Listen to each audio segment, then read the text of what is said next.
Hi, Chris. Thank you so much for coming onto the show today. I am very excited to learn more about you. So, Chris, my first question for you is tell us about your story. Let's start from the very beginning. How did your post secondary experience lead you to where you are today? Yeah, if we start at the very beginning, I grew up in the California Bay Area. I grew up in Silicon Valley. I thought Silicon Valley was a place on the map, and I would always look at a map and I'd be like, "Where is it?" My dad'd be like, "It's right here." And I'm like, "That's a San Jose." And I was very confused. But fortunate to grow up around a lot of tech. But my passion actually was in comic books. And so I majored in English at the University of California, Davis. And then I was able to get an internship at Marvel Comics working for the X-Men office, which was a dream of mine because my first memory with my dad is watching the X-Men cartoons from the 90s. And so, dream accomplished. And I thought that's going to be my life. I will move out to New York City and get a job at Marvel Comics, and I'm just going to work in comics forever. It didn't work out that way. Marvel wasn't hiring. And I ended up having two job offers. I was in the final round interviews at DC Comics. So, not Marvel, but still like the home of Batman and Wonder Woman and Superman. And so that was really exciting. But the role was for an editorial accounting coordinator. So the responsibilities would be like write checks and mail them to the artists all over the world. Not the most intellectually stimulating, but the company was one of the dream companies. And then the other one was an email marketing job at a consumer packaged goods startup called soap.com, which had just been acquired by Amazon. And I didn't know what email marketing was. It was something that, since I didn't know anything about it, I thought at least if I went down this path, I could learn something. Whereas the other job at Marvel, or at DC Comics rather, was pretty simple mailroom kind of stuff. And so I opted for the job where I could learn something. And so I worked at soap.com, and it was one of the best decisions I could make because I was surrounded by so many smart, brilliant mentors who helped me get to where I am today. And so to fast forward a little bit, after soap.com, I went to a menswear company called Bonobos, again, doing email, but also a little bit more retention marketing. And then I found my way back to comics to work at a startup called Comixology, which lets you read your comic books and manga on your iPhone and Android device. And that was acquired by Amazon about a year after I was working there. So that was really amazing. And then I went to an image sharing community called Imager to move back to the Bay Area to be close to the family. And then I went to a consumer hardware startup called Depict, which was like nine of us working out of a really small office. And so I got to have the super small startup experience. And then after Depict, when we ran out of money, I took some time off. Then I went over to Google to lead CRM for our hardware business. So Pixel phones, Nest devices, et cetera. And now I am director of product at realtor.com, which is one of the largest real estate marketplaces in the United States. That is so impressive. I feel so inspired just listening to your whole journey. I feel like I'm not doing enough with my life.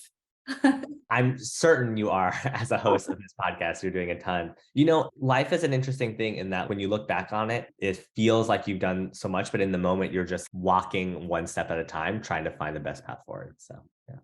That's interesting. Well, thank you for making me feel better. Thank Yeah. you. You're very kind.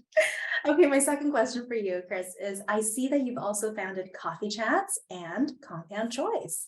Could you tell us what it is like navigating the entrepreneurial world and balancing your full-time career? Yeah, it's certainly busy. And then in addition, I also now have a 21-month old, our first kid. So definitely busy. But I think a big part of why I built Compound Choice as an umbrella company is that I always wanted to try to do more and try to give back and try to help. So going back to the story, Soap.com, I luckboxed essentially my way to be in the room with some of the smartest people in the world. My managers and mentors were Harvard Business School grads, Wharton grads, Stanford Business School grads. And so I felt very privileged to be in that room. And I felt like I was so lucky, essentially. There's so many people in the world that aren't given that opportunity because they just can't luck their way into it. And so I thought, well, in my free time, if I could find a way to give some of that information to other folks, that is a life worth living. And so through Compound Choice, which the context behind the company name is that I believe in the concept of compound interest. So the more money we save, the larger our interest can grow, and therefore we can make more money, right? But brick by brick, it gets bigger. Compound choice is rooted in the idea that each individual choice we make is just like those investments, right? We stack our choices over time, and then we suddenly find ourselves in these wonderful lives, right? But if you can help others make better choices, then their choices can compound faster. So that's the origin of the company name. And so built coffee chats as a way to get more mentorship out into the world. And so it was rooted in the idea that during the pandemic, at the start of the pandemic, so many people were getting laid off that if I could be an ear for 30 minutes, maybe I could help somebody find a job, find a connection, whatever. But also, I think what we found in the pandemic was that so much of this can be done virtually. I was doing coffee chats for people in San Francisco, but that to be in San Francisco to get my time in person felt again like someone just luck boxed away. But what about a kid in Canada or India or wherever? And I bring up those examples in particular because when I launched coffee chats, those are the people that reached out. Kids at Western, kids in Calcutta, people in Scotland, they couldn't get access to somebody in tech. And so they found me, booked time with me. And so a couple of things I'm really proud of is I was able to help one student at Western get an internship and now a full-time offer at Google. I was able to help another one get an internship at Shopify, help someone negotiate their salary. So like those are the things that like feel really good because the full-time job is fulfilling. Absolutely. But at the same time, sometimes it feels like you're a little bit removed from the user when you're working at these big companies like Google or realtor.com that to be able to just have a one-on-one conversation with somebody and help them on their resume or help them get a connection to a job that they otherwise might not be able to, that feels really good. And again, it goes back to if I can help someone make slightly better choices to get them to where they need to go faster, I believe that it will make the world a better place. I love that. And this year I had a realization that, I was asking myself at 3 a.m. in the morning, oftentimes, what's the purpose of life? And how can I create an abundant life? What does it mean to live an abundant life? And so I think this year, the conclusion I came up with is to help people, give back to society, change the world. And while you're at it, do it with amazing people. That's the best feeling in the world, and which is why I'm so passionate about Illuminate. You mentioned all of being in the room with people from Wharton, from Harvard, and I feel the same with Illuminate because I get to change the world and help people with individuals like yourself, Chris, and also our peers. And it's just such a great place to be in. I love the mentality. And so my next question for you is regarding the journey of building coffee chats and compound choice. Can you share some important lessons with our audience today about your entrepreneurial journey? Yeah, a couple that come to mind are there is that movie Field of Dreams, very old movie, but there's a line in it that says that like if you build it, they will come. When it comes to building products, especially tech products, that is not true. It's a very common fallacy. If you build it, nobody comes. And so you have to be the one to go out and get those users and get feedback and engage with them. And so I think oftentimes in tech in particular, the entrepreneurial dream is to make a billion or $1 million thing and it prints money and then you sell it and you're like, hooray, I've changed the world and I made a big bucket of money. More often than not, the real thing is like you make a thing and then you become a customer service manager, especially when you are an employee or company of one. You cannot make your $1 million thing without having exceptional customer service. And I feel blessed that soap.com and Bonobos in particular were companies that truly believed in customer service. When at Bonobos, which was a menswear company, would have to go through what we called ninja training because our customer service agents were called ninjas. And you got to see how our agents were able to build exceptional retention through customer service. One story in particular was a customer had their suit for a wedding in a car and the car got broken into. And so the suit was gone. And he was like, I have a wedding tomorrow. I don't know what to do. But we had all of his measurements and everything. So I think we just overnighted him a suit for free because you are a valued customer and things happen. And we should always try to just help one another. And at Soap, another one was a mother in Brooklyn. The company was based in New Jersey. Mother in Brooklyn needed diapers that day and she couldn't get diapers. One of our graphic designers who lived in Brooklyn just took the diapers with him on the subway and then on his way home dropped them off to her door. Nobody is ever asked to do these things, but when you go above and beyond, that's how you build customer loyalty. And I think when you are an entrepreneur and trying to build your own thing, customer loyalty and customer retention is everything. So go find people because if you build it, they don't come. And two, make sure you just treat people like humans and take care of them and try to help them solve their problems with your products. And then, that at least gets you a little bit further on the journey toward like the aspirational future. You talked about taking care of people, and I think that's such an important leadership trait is to be able to feel connected with the stakeholders in your life, multiple stakeholders in your life. It can be your family, it can be your customers, your investors, the people that you manage that you need to motivate. So, Chris, where do you get all the energy? How do you recharge? So it's a good question. I think a part of it is the why. You touched on what is our purpose. And I think the more time you spend figuring out what your why is in life, that's where you'll probably get the most energy. And so for me, when I was learning how to build, how to program, because I was an English major in college and I did not have a programming background. The first step I tried to learn programming was to just make money. So I was like, I would love to be able to pay rent. And so I looked at the app store, and at the time, the number one paid app was a haircut app. You literally click a button and it made the sound of an electric razor. And it was like a prank. So you go up behind somebody, click the button, and you like buzz their hair off, right? Freak them out. The app cost $1.99. And I think at the time it had like 50,000 downloads in a month. So I was like, oh my God, I can just make something like this. I'll make one for farting. Just pick another sound. And within a week, I abandoned the project and I just didn't have enough energy to build that anymore because my purpose in life wasn't just to like make a bunch of money or to make fart apps.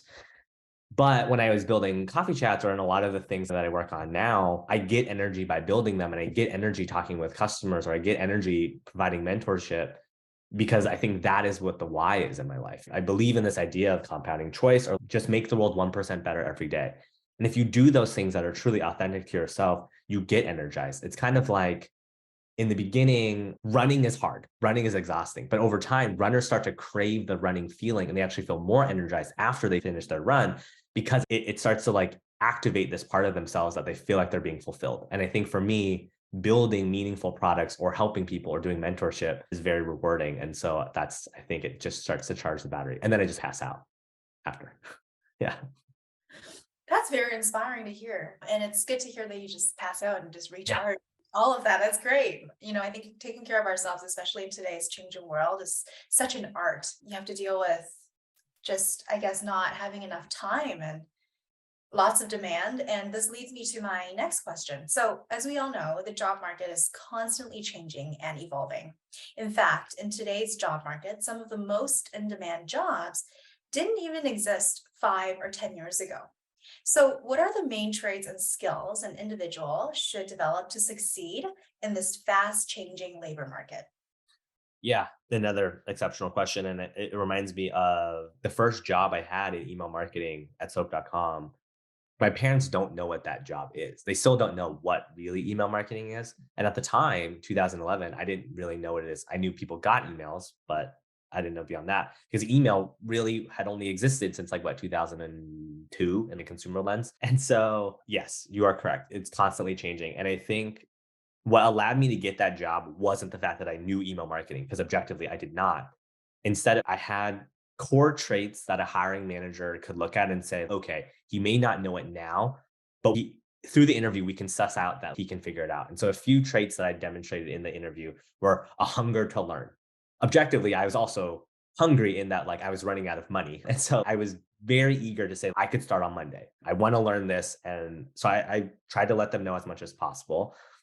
I think a warm, open, interesting personality is helpful. One of the things that I figured out early on in the interview process is people tend to make a decision about a candidate in the first like minute or two. Human psychology suggests it's even faster, right? But assume in the first couple minutes, an interviewer is making a judgment call on you. The faster you can break the awkwardness of the interview and make it feel more like a conversation, the more likely you're going to succeed. So things like, oh, I noticed we have the same watch.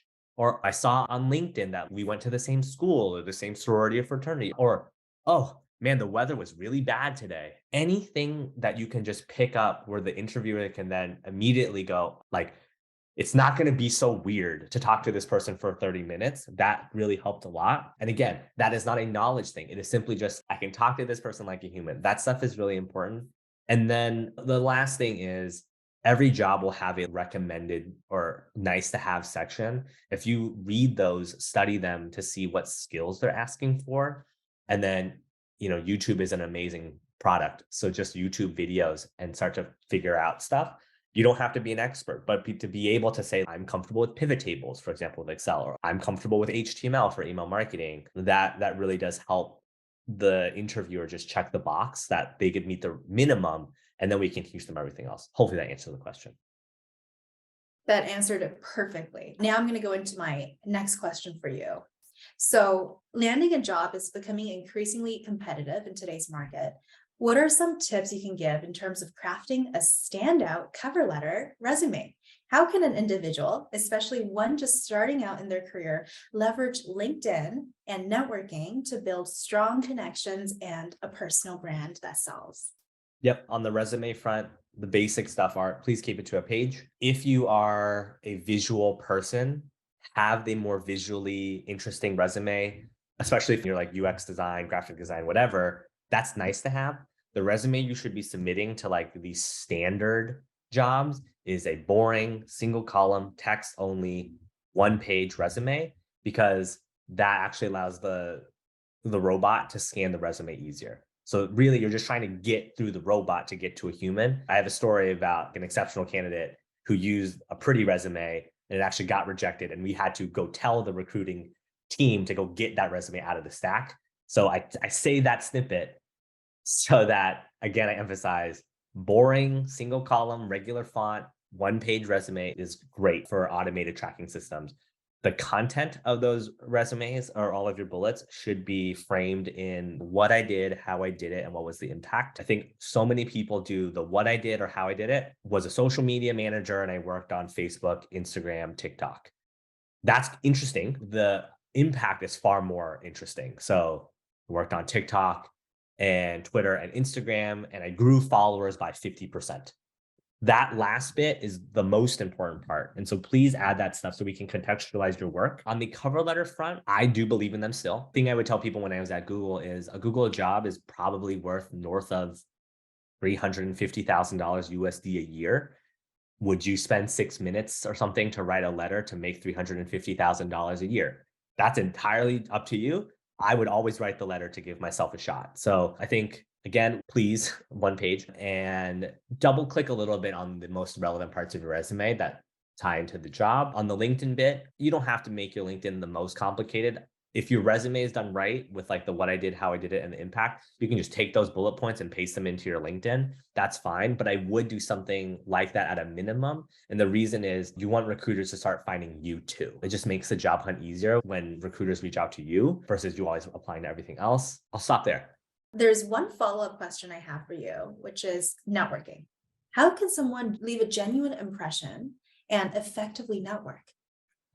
Yeah. So products like Coffee Chat exist to help solve some of that. So if you go to trycoffeechats.com/discover or just go to the homepage and click on the discover section, I've done my best to work with some of my friends who are open to coffee chats so that you can book time with them to talk with them to network to solve some of these problems. But I think a big part of it from the LinkedIn cold networking part is be personalized and view the whole process like a funnel. So a lot of my background in marketing and e-commerce and direct to consumer brands is that we tend to view everything like steps in a funnel. So for example, if you are trying to buy something on Amazon, the way Amazon would view it is like, we got to get you to the site. We got to get you to the product page. We got to get you to add the item to the cart. We got to get you to go to the cart. We have to get you to click checkout, add your credit card, click the button to checkout, done, right? 8-ish steps. Amazon has invested heavily in things like one click to reduce those steps, but nonetheless, a funnel is how they view it. And I would say networking is the same thing.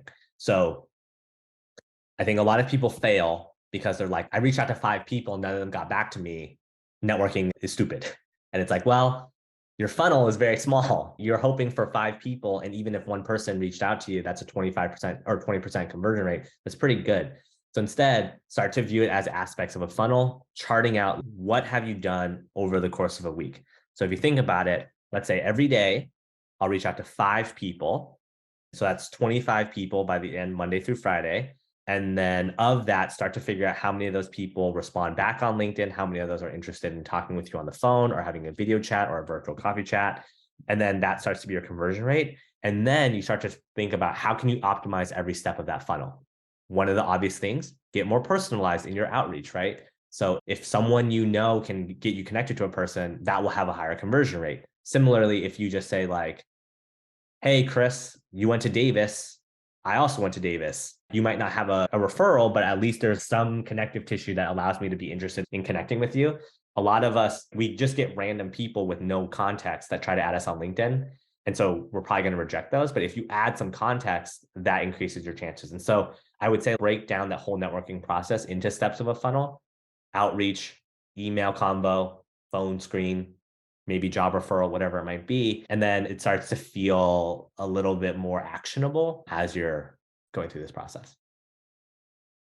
I love it. So last question for you, Chris. Now, if you could give someone one piece of advice, it could be a life advice or career advice, what would that be? I'll go with, you have to market yourself. I think that's where my mind is going right now. And what I mean by that is I had a manager at Imager that I really liked, and his background was in sales before he went into marketing, and he used to do sales for Wall Street Journal and LinkedIn. And what he would tell the sales team and the marketing team was that nobody owes you anything when you go into the room. So when you pitch your products or your Wall Street Journal products, or at the time Imager products, it is not the client's job to give you money.